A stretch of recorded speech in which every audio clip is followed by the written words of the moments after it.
So if you're new here, my name's Becca and I'm a hand spinner, knitter and natural dyer, and you're very welcome to my home in West Wales. Thought what I'd do today was just talk to you a little bit about Gotland, and it's very widely available, so you definitely can buy it as comb top or as carded, but for someone who has prepared it at home, the best way of actually getting it ready to spin is something like a dog comb or a flick carder, and just comb out the ends. So we've got, that's the cut end and that's the tip. You can see how nice and curly it is.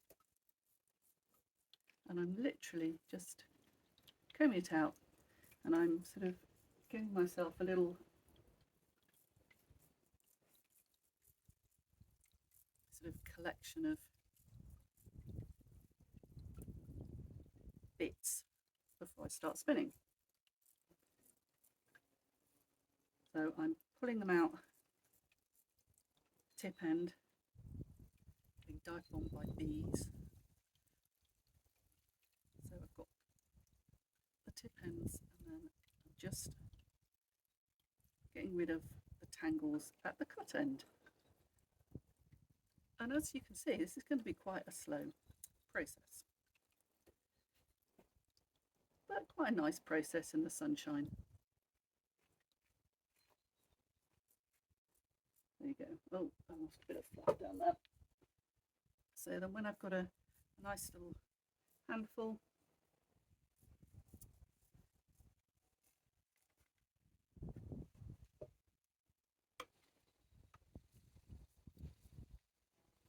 just joining down the side and doing a short backward draw, which is generally what is recommended for a long wool.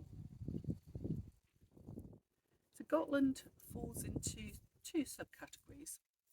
It is a long wool and a coloured wool. The breed originates from the island of Gotland in the Baltic Sea, and really sort of was developed in Sweden.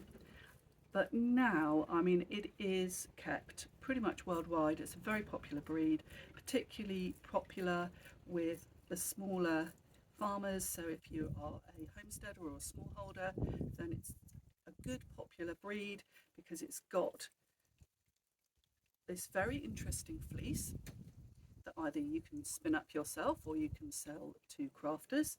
And it also is known to be hardy and, one of my favourite terms, a good doer. It survives in quite inhospitable places, which makes it a good breed. They are born virtually black, so they're kind of very dark grey, and then as they get older, so their fleece gets a little bit lighter. Now, long wools do have a reputation of being quite hard to work with, and I think a lot of that is the length of staple. And if you're going to try and prepare it at home, oh, there you go, that's snapped. I don't think I've got the tension quite right on this. I might have to play around a little bit. Anyway, yeah, so they do have a reputation that they're quite difficult to prepare.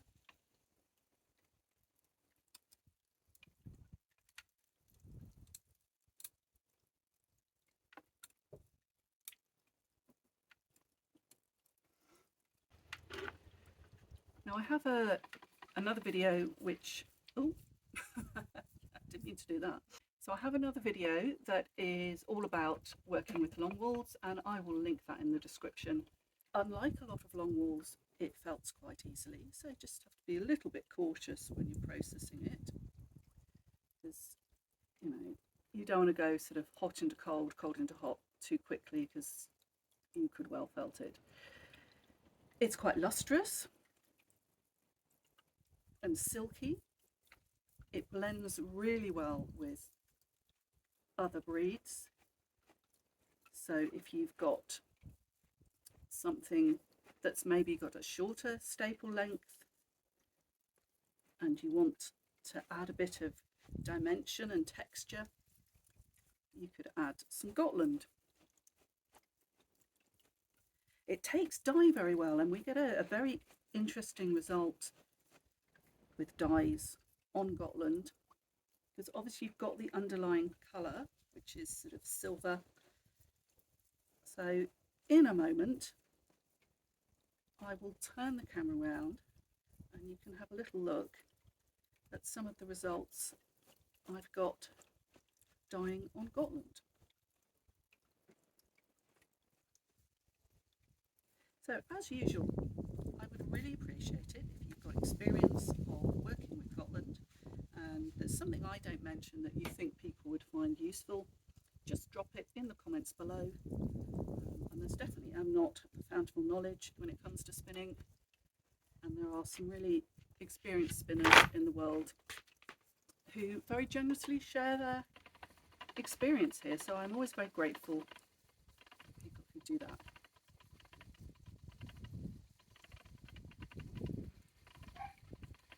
So I'm sort of using a short backwards draw, which is what is recommended for long wools. I mean, it is my default spin, to be honest, so quite happy to do it. I mean, I love working with Gotland. It is one of my favourite fibres to work with. I just love the colours, and I love to sort of get this very heathered look, because if you mix up the darks and the lights in quite a random way, you get a very, very nice effect. And I'm going to make a 2-ply,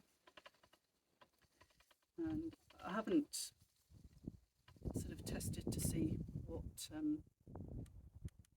what weight this is, but generally when I spin on this on the smaller whirl, the faster whirl, I get about double knit about.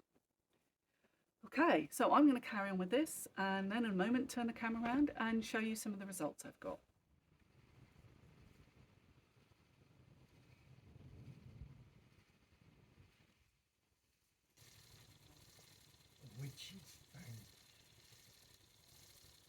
A witch's familiar, isn't it?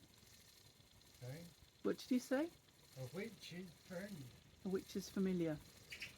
No, Cool. a witch's friend. A witch's friend. Dog. Yeah, they're not called friends, they're called familiars. Are they? Yeah. Thank you, darling. It's lovely to know you think I'm a witch. It's funny, that.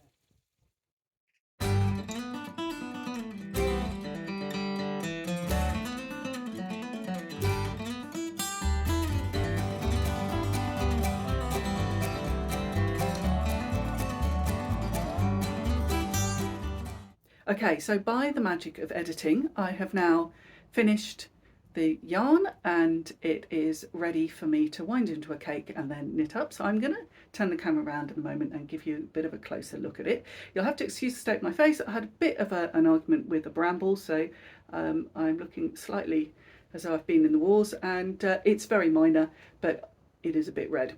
Anyway, so I'm going to turn the camera around and show you how it looks.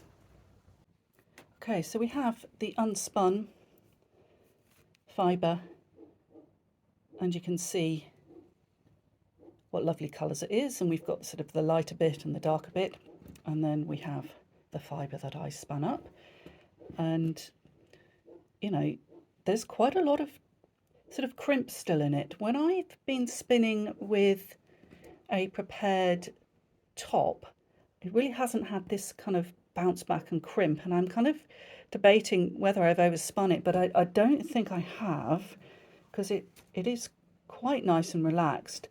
I think it's the crimp. However, please feel free to let me know if you think in fact I have overspun it, or I mean, maybe I have overspun it a bit. I'm not 100% sure about that, but anyway, that's how it looks, and I've now got a piece that I've dyed, so you can have a look at what it looks like when it's been over dyed. So there we go, that is yarrow on the Gotland, and I actually span this on the bigger ratio, and it's still got quite a lot of that crimp in it. So I'm going to knit a bit of that up and show you what that looks like. I've knitted up just a little sample, and these are 3 3/4 millimetre needles. I absolutely love the colour variation that you get.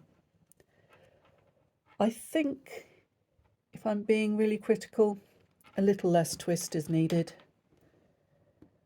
And I now have to think about a project for this, because I've got quite a lot of this stuff to process, so I don't really want to process it randomly. I want to find a nice project for it. I'm thinking that a bolero or a shrug would be wonderful. Oh, a little bit of hay stuck in it.